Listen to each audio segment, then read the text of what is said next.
Ang pelikula ay nagsisimula sa isang mangingisda na nagngangalang Syracuse na nag-aahon ng kanyang lambat sa kanyang bangka. Ngunit nang iangat niya ang lambat, nagulat siya nang makakita ng isang babae sa loob. Napansin niya na buhay ang babae, kaya't agad niyang pinalaya at binuhay itong muli. Huminga ng malalim ang babae kaya't dinala siya ng mangingisda sa kubo, nangako na dadalhin siya sa ospital. Ngunit tumanggi ang babae na makita ang sinuman maliban sa kanya. Nang may dumaan na isa pang bangka, agad siyang nagtago. Naging mausisa si Syracuse at tinanong ang pangalan ng babae, ngunit sinabi nito na hindi niya alam. Inakala niyang nawala ang alaala nito nang mahulog sa tubig, kaya ipinakilala niya ang sarili at sinabing karamihan sa mga tao ay tinatawag siyang circus dahil sa tingin nila siya'y isang payaso. Patuloy niyang iginiit na dalhin ito sa ospital, ngunit sinubukan ng babae na tumalon sa bangka kaya't pinigilan niya ito at nangako na dadalhin siya sa isang lugar na walang makakakita sa kanya.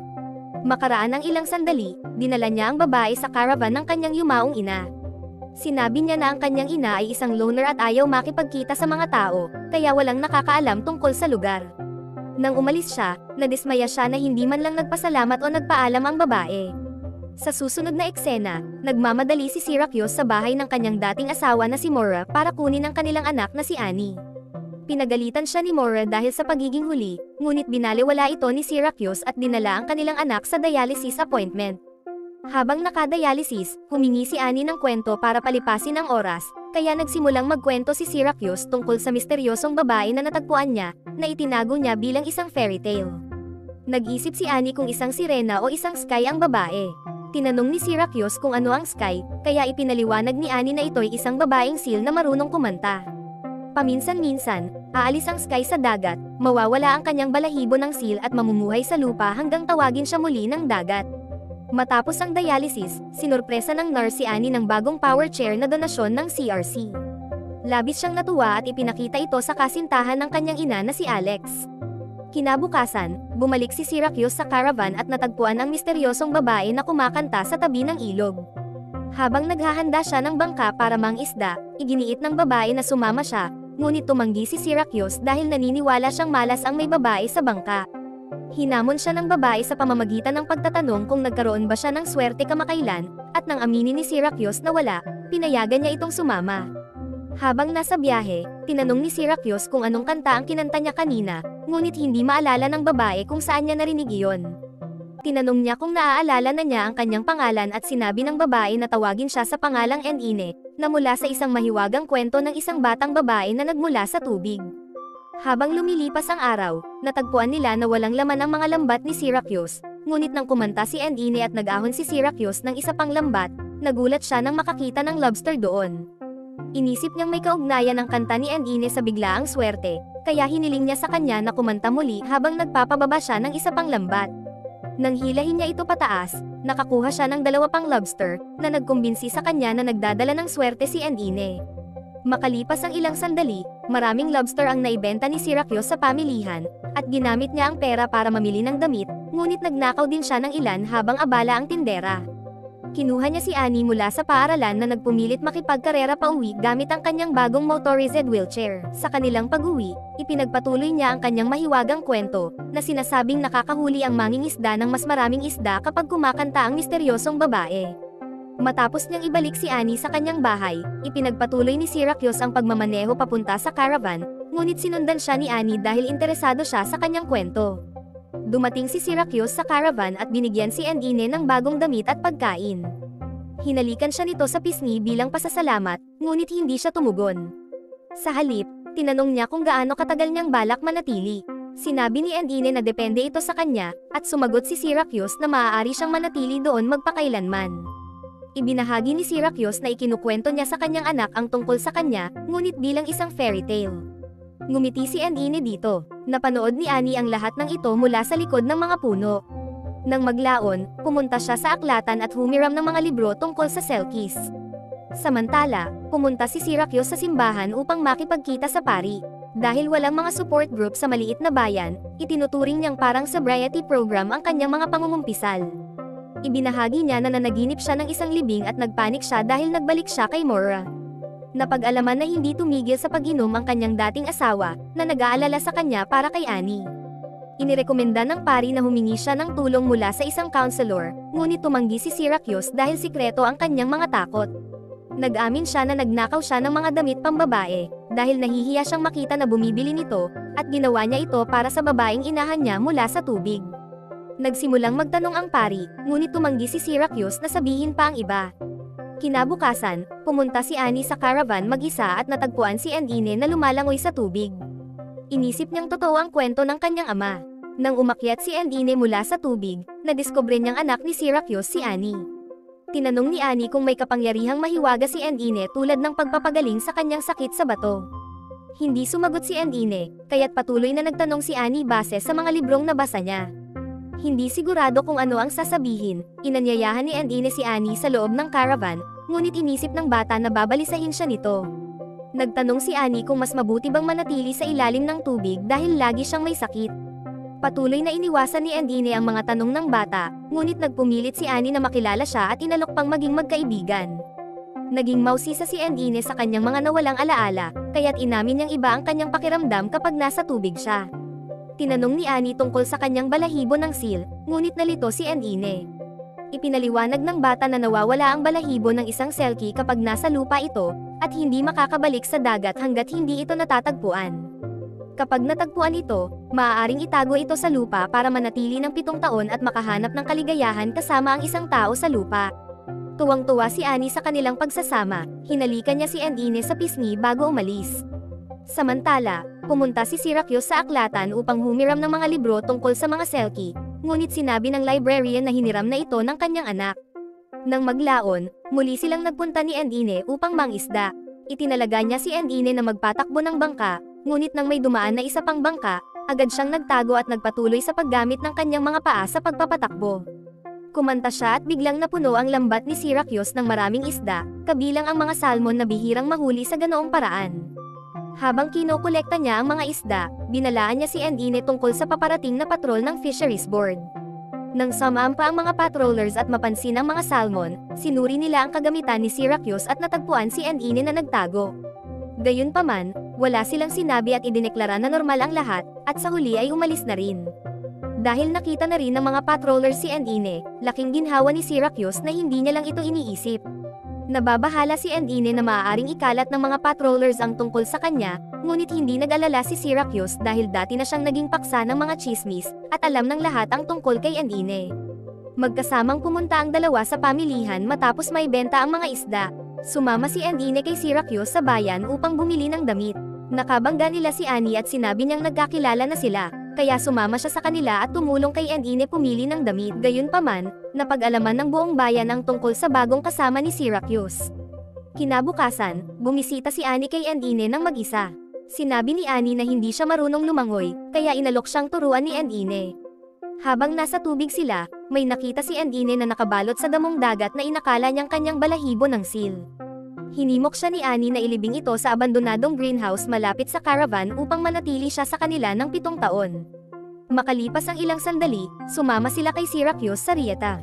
Habang nasa daan, patuloy na nagkwento si Annie ng mga alamat tungkol sa isang selkie na makakapagbigay ng mga kahilingan at mananatili sa kanila maliban na lamang kung mayroon itong asawang selkie. Ngunit iginiit ni Endine na hindi siya selkie at wala siyang asawa. Sa kasiyahan, hinamon ni Annie si Endine na patunayan na hindi siya isang selkie. Bigla na lamang niyang pinaandar ang kanyang wheelchair papunta sa gilid at nahulog sa tubig. Agad na tumalon si Endine upang iligtas siya habang nagmamadali rin si Syracuse. Nang mailagay na ni Syracuse si Annie sa bangka, sinabi ni Annie na nawalan ng preno ang kanyang wheelchair, ngunit sinabi rin niya na nailigtas siya ni Endine dahil nakakahinga ito sa ilalim ng tubig. Kinagabihan, matapos ihatid si Annie sa bahay ni Mora, inamin ni Endine kay Syracuse na sinadya ng kanyang anak na mahulog upang subukan siya.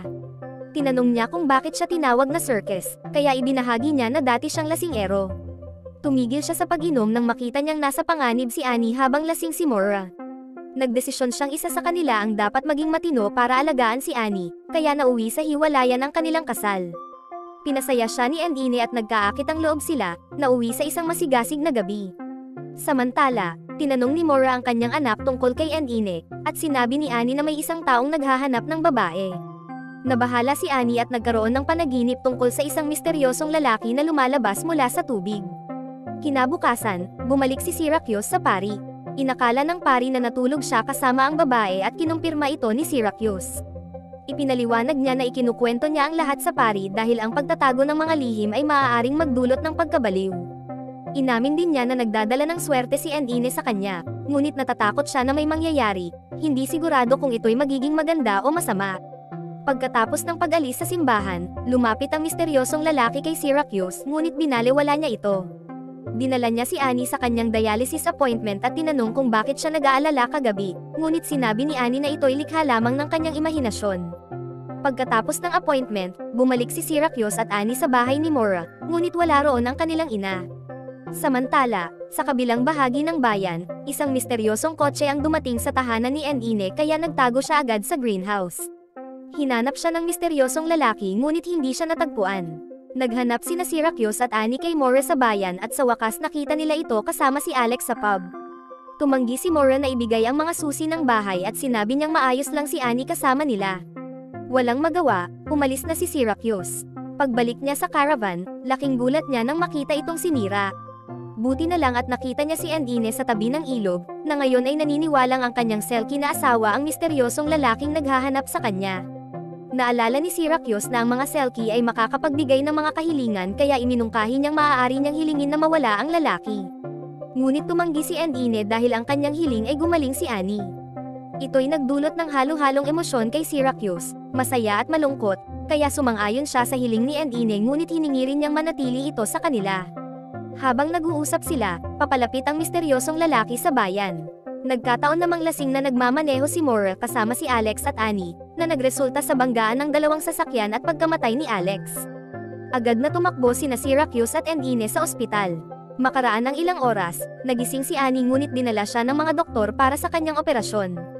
Habang sinusundan nila, nadaanan nila ang misteryosong lalaki na sumigaw kay Endine. Nang makita siya, biglang bumalik ang alaala ni Endine at natigilan siya sa pasilyo. Samantala, hinarap ng doktor si Syracuse at ibinunyag na si Alex ay rehistradong donor at ang kanyang mga bato ay tugma kay Annie, kaya agad na isinagawa ang transplant upang mailigtas ang buhay ng bata. Nagkita si Endine at ang lalaki sa kapilya at nagulat siya nang makita itong nagsasalita ng wika ng mga tao. Galit si Endine sa lalaki at pinilit itong umalis ngunit iginiit niyang hindi niya magagawa dahil nais siyang kausapin ng mga pulis tungkol sa aksidente. Nang lumapit siya kay Endine, mabilis siyang umalis. Ilang araw pagkatapos ng libing ni Alex, kinausap ni Syracuse ang kanyang dating asawa at nagdamdam siya sa nangyari. Sinabi ni Mora na isama na niya si Annie dahil hindi niya kayang alagaan ito sa ngayon. Nagpunta sila sa lamay ni Alex sa pub at inakit ni Mora si Syracuse na uminom ng alak. Ipinilit din niyang palayasin si Endine, sinasabing nagdadala ito ng swerte sa unang ngunit malas pagkatapos. Kinagabihan, lasing na nagpunta si Syracuse sa kanyang bangka kung saan nagtago si Endine mula sa misteryosong lalaki. Sa kanyang kalasinggan, napagpasyahan niyang ibalik si Endine sa dagat. Galit siyang nagmaneho papunta sa malayong bahagi ng dagat, tinatanong si Endine tungkol sa kanyang asawa. Ngunit nilinaw ni Endine na hindi niya asawa ang lalaki. Sa kabila nito, ipinilit ni Syracuse na mas mabuti siya sa dagat. Dumating sila sa isang malayong lighthouse at iniwan ni Syracuse si Endine doon, kumbinsido na kailangang matapos ang kanilang kwento upang maiwasan ang karagdagang trahedya. Kinabukasan, natagpuan ng pari si Syracuse na nakabitin sa puno, lasing at nagsisisi sa pagtanggap ng swerte. Sinabi ng pari na ang kalungkutan ay madali ngunit ang kaligayahan ay nangangailangan ng pagsisikap. Pagkatapos, dinala ni Syracuse si Annie sa kanyang tahanan. Tinanong ni Annie tungkol kay Endine at sinabi ni Syracuse na umalis ito para sa isang bagay. Ngunit tiwala si Annie na babalik ito dahil may iniwan siya, ngunit tumanggi siyang sabihin kung ano ito. Kinabukasan, nanunood si Annie ng TV nang marinig ni Syracuse ang kanta ni Endine mula sa isang banyagang mang-aawit. Agad niyang napagtanto na hindi mahiwaga ang babae at hinimok siya ni Annie na hanapin ito. Bumalik siya sa lighthouse at natagpuan si Endine sa tabi ng dalampasigan. Tinanong siya ni Endine kung bakit siya bumalik at ipinaliwanag niya na narinig niya ang kanyang kanta sa TV. Sa wakas, inamin ni Endine na siya ay mula sa Romania at isang mule para sa kontrabando. Noong natagpuan sila ng Coast Guard, pinilit siya ng misteryosong lalaki na tumakas dala ang kanilang supply dahil hindi ito marunong lumangoy. Ngunit masyadong malayo ang lupa kaya't itinapon ni Endine ang bag at pinabayaan ang sarili na lumubog sa tubig, kung saan siya natagpuan ni Syracuse. Habang pabalik sa bayan, sinabi ni Endine na Joanna ang kanyang tunay na pangalan. Pagdating nila sa tahanan ni Syracuse, natagpuan nila si Vladek kasama si Annie.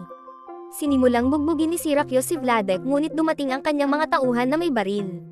Hinanap ng mga lalaki kay Joanna ang supply na kinuha niya, inisip nilang ito ang kanyang balahibo ng seal. Nakiusap si Annie kay Joanna na huwag sabihin kung nasaan ito. Sa gitna ng kaguluhan, napagtanto ni Joanna na ang bundle na nakita niya ay ang bag ng supply. Dinala nila ang mga lalaki sa greenhouse ngunit wala na roon ang bag. Nagalit si Vladek at inakusahan si Annie na inilipat ang bag, kaya nakiusap si Joanna sa bata na sabihin kung nasaan ito, pinapangakong mananatili sa kanila kung sasabihin niya. Sa wakas, sinabi ni Annie na itinago niya ito sa lobster trap. Nang mabawi ng mga lalaki ang bag, bumulong si Annie kay Joanna na hindi Selkie ang asawa niya. Naalala ni Joanna na hindi marunong lumangoy si Vladek, kaya hinatak niya ang lubid na tinatayuan nila, dahilan para mahulog sila sa tubig kung saan nalunod si Vladek. Dumating agad ang mga pulis at inaresto ang mga tauhan nito. Sa huling eksena ng pelikula, bumisita sina Syracuse at Annie sa pari at hiniling na sila ay ikasal. Ilang araw pagkatapos, ikinasal sina Syracuse at Joanna sa parehong bangka kung saan sila unang nagkita at namuhay ng masaya magpakailanman.